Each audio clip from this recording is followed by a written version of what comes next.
Purchase this year of a piece of land that we've been renting to graze for a while.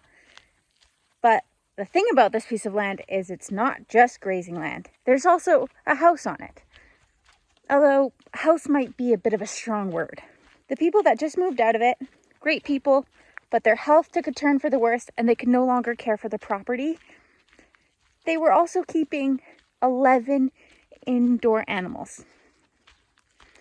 So just keep that in mind. And know that as I'm walking through this house, it smells as bad as it looks, if not worse. This is like a front porch. It smells like cat piss.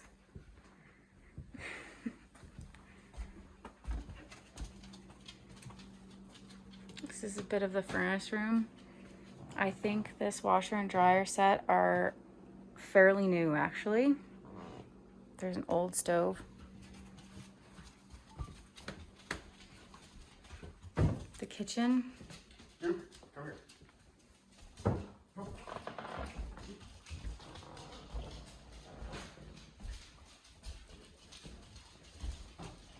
Sitting room slash fireplace room. Pretty sure this was an addition onto the house. Not sure when, but not recently.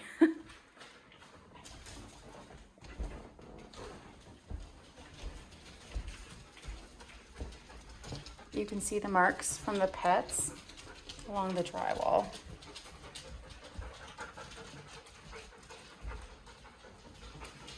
Nice, randomly pretty clean room for this house.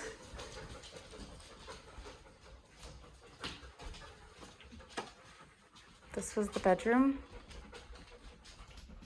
And yes, that is the state of that mattress. I don't want to talk about it.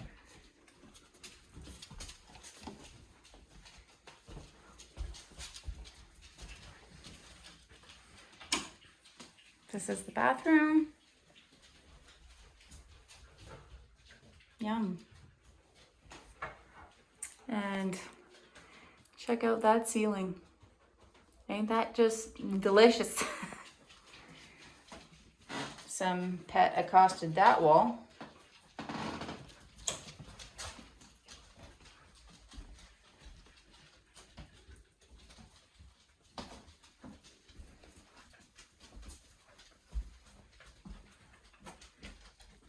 Boot room.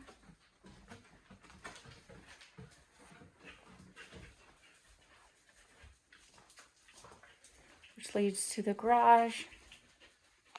And this is the garage. I honestly think this is the most redeemable part of the house. Probably get into the rafters from there and see what they look like. But probably because the dogs and the cats weren't allowed in here.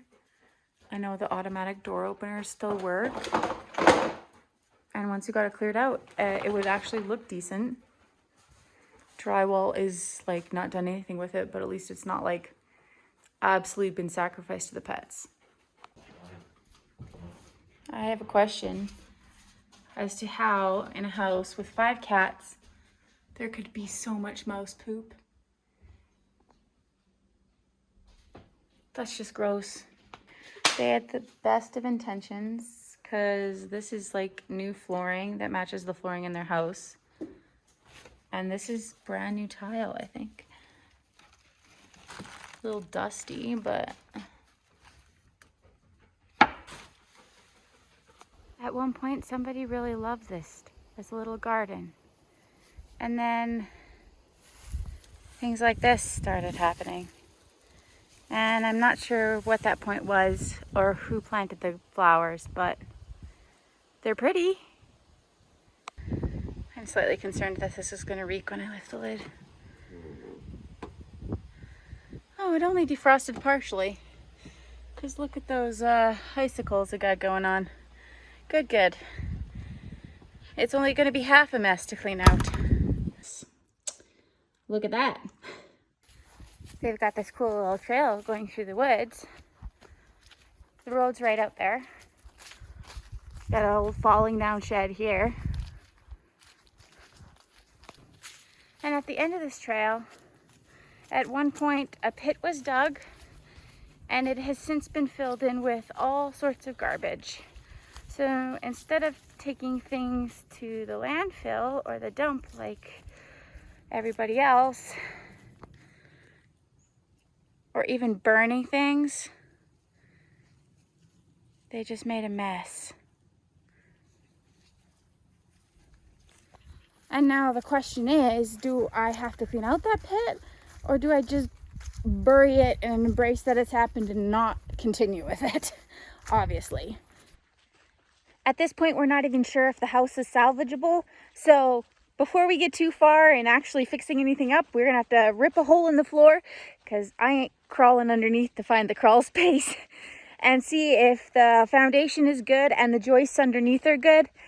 And after that, we can start considering if it's worth it to restore the house. If not, there's a possibility that we'll just rip the house right out and potentially replace it with a cabin. So if you're interested in seeing this journey and seeing what happens and how the place improves, click like and subscribe.